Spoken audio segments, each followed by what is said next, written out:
qualunque parte del mondo la bandiera diventa simbolo di unione, di condivisione, di rivendicazione di un'unica identità. Noi in questo caso avremo la nostra bandiera in un contesto scenografico meraviglioso. Questo grazie alle luci tricolori, grazie all'ingegnere Simone Mazzaro che ha fortemente voluto l'evento, e anche questo ha un valore simbolico perché l'ha considerato come una tangibile manifestazione di restituzione alla città, di quel che la città gli ha consentito di essere. E poi lo dico anche con un certo velo di commozione, il fatto stesso che lui stia realizzando questo evento nel ricordo del padre, morto 20 anni prima,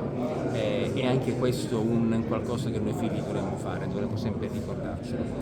E pertanto la città avrà l'occasione di assistere a questo spettacolo straordinario che non è costituito solo dalle luci tricolori, ma da 2 ore sono addirittura 3 di eventi collaterali a contorno che renderanno quel giorno un giorno veramente importante, un giorno di festa, un giorno in cui i nostri piccoli, i nostri bambini, i nostri ragazzi potranno vivere un momento veramente di gioia e i catanesi nello stesso tempo sentirsi uniti sotto quell'unica bandiera che assieme a quella rossa-azzurra dovrebbe farci sentire ciascuno di noi orgoglioso della propria provenienza.